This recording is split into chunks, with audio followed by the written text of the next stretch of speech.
نقل کیا ہے، اس کا اقتباس ملاحظہ کیجئے کہ ایک بار استاد محترم سید سلیمان اشرف بہاری نے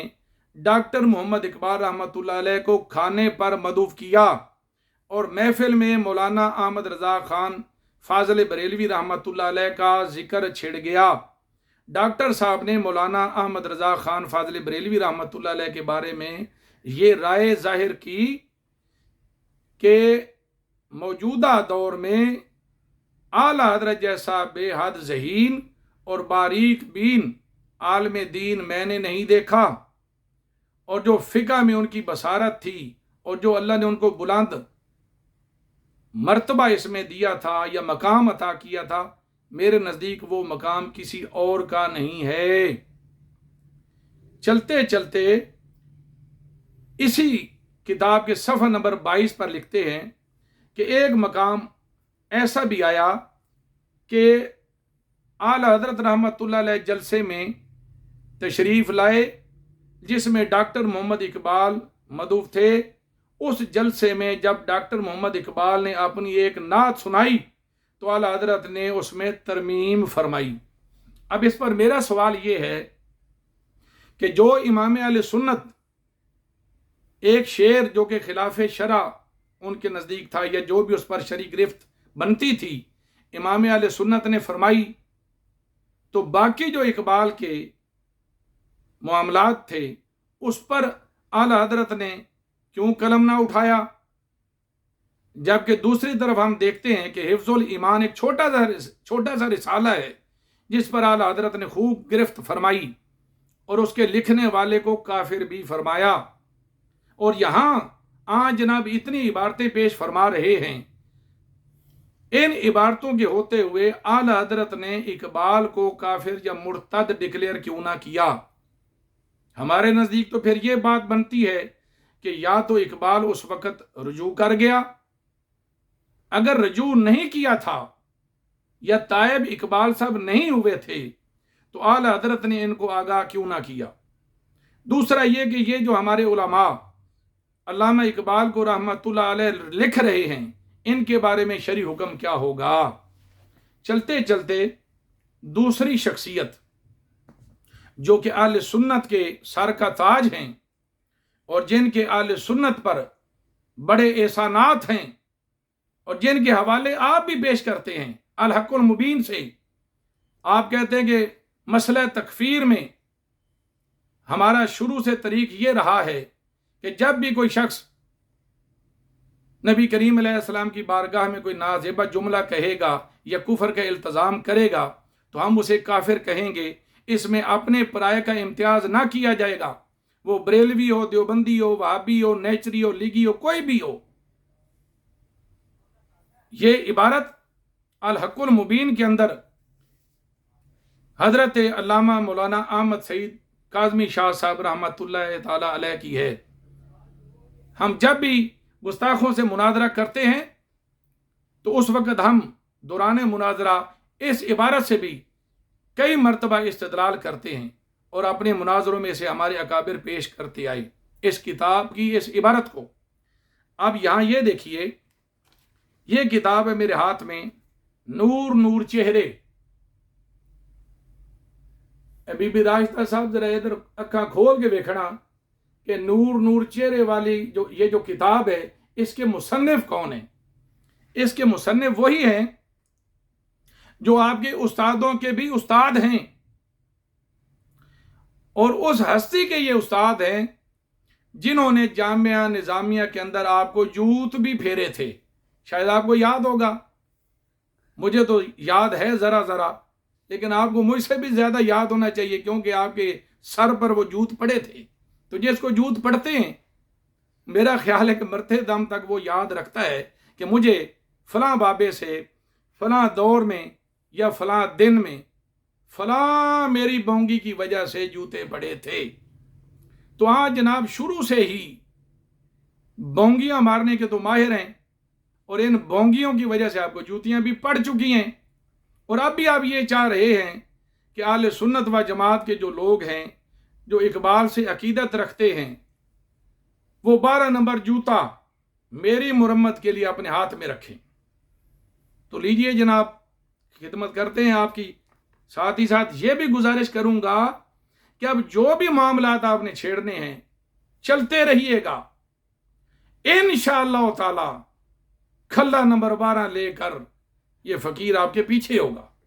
کسی اور کو ضرورت نہیں ہے۔ آپ کو تکڑی میں رکھ کر تولنے کی ہمارے اکابر میں سے کسی کو بھی ضرورت نہیں ہے، جن پر آپ تحفظات کا اظہار فرماتے ہیں۔ اور مجھے یہ بھی عجیب بات لگتی ہے کہ پورے پاکستان میں بلکہ پوری دنیا میں آپ ایک ہی بندے کے پیچھے پڑے ہوئے ہو، جناب جلالی صاحب مجھے آپ سے تحفظات ہیں، کیونکہ آپ کے پاس کافی خرافات ہیں، اور اس کا علاج معالجہ ہم جیسے حکیم لوگ ہی کریں گے، علامہ جلالی صاحب جیسے فطین لوگ کوئی اور کام کریں گے، بڑے بڑے کام ابھی انہوں نے کرنے ہیں۔ اب یہ دیکھیے علامہ کاظمی شاہ صاحب رحمۃ اللہ تعالی علیہ، پہلے یہ عبارت نوٹ کیجئے، اس میں یہ لکھا ہوا ہے، ایک مرتبہ حضرت مولانا کاظمی شاہ صاحب رحمۃ اللہ تعالی علیہ تقریر فرما رہے تھے۔ کیا کر رہے تھے؟ تقریر کرنے کے دوران حضرت علامہ اقبال رحمۃ اللہ تعالی علیہ، اب یہ اقبال کو رحمۃ اللہ تعالی علیہ کون کہہ رہے ہیں؟ آپ کے دادا استاد حضرت علامہ عبدالحکیم صاحب شرف قادری، جن کے بارے میں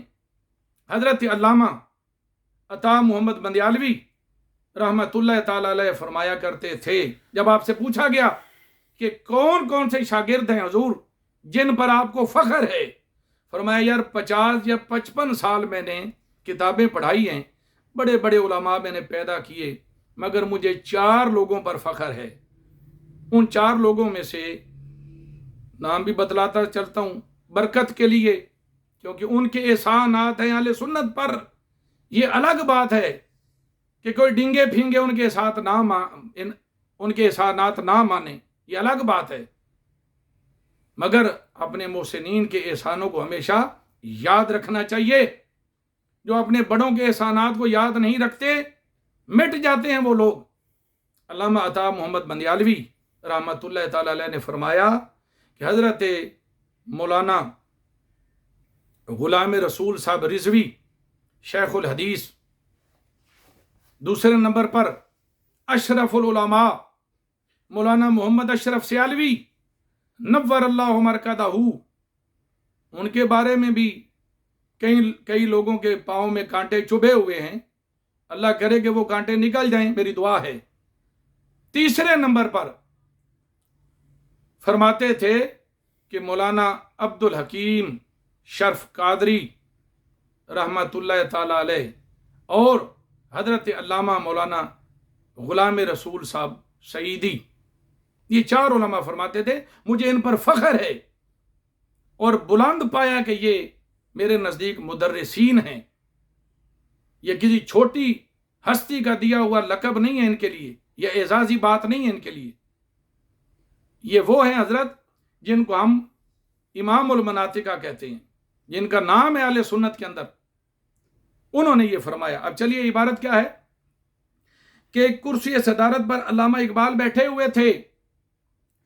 اور محویت کے عالم میں او خدا کے بندے، یہ جو ہمارے علماء کہہ رہے ہیں کہ علامہ اقبال سرکار کا ذکر سنتے ہی ایک کیفیت میں محو ہو جاتے تھے، تو میں تم سے پوچھتا ہوں کسی مرتد کے لیے یا بے ایمان کے لیے ایسے جملے استعمال کرنا یہ شرن جائز ہے؟ اور اگر ہمارے اکابر نے ایسے جملے علامہ اقبال کے لیے استعمال کیے ہیں تو اس سے یہ لازم آتا ہے کہ جو چیزیں اقبال کی کتابوں میں ملتی ہیں، جن پر شرعی گرفت ہوتی رہی ہے یا بعض علماء نے کی بھی ہے، تو اقبال نے یہاں توبہ کی ہوگی جبھی تو یہ کہا، ورنہ اتنے جید علماء کرام کیا اتنی بڑی جسارت کر سکتے تھے؟ اور آج جناب کی نظروں سے یہ کتابیں نہیں گزر رہی. ذرا ادھر تو غور فرمائیں کہ اگر آپ کی بات مان لی جائے تو پھر کن کن کو اہل سنت و جماعت سے نکالنا پڑے گا. بہتر ہے کہ آپ کا ہی کوئی بندوبست کیا جائے اکابر کو بچانے کے لیے. اب آگے چلیے، کہتے ہیں کہ جب علامہ کاظمی شاہ صاحب نے نبی مکرم صلی اللہ علیہ وآلہ وسلم کے اسم گرامی محمد کی شرح میں 1 گھنٹہ تقریر فرمائی، تقریر کے بعد علامہ اقبال رحمۃ اللہ علیہ نے علامہ کاظمی شاہ صاحب کو سینے سے لگا لیا اور کہا کہ ایسی چنگاری بھی یا رب اپنی خاکستر میں ہے. اب میں کہتا ہوں علامہ کاظمی شاہ صاحب نے اقبال کو گلے کیوں لگنے دیا؟ کیوں نہ یہ کہا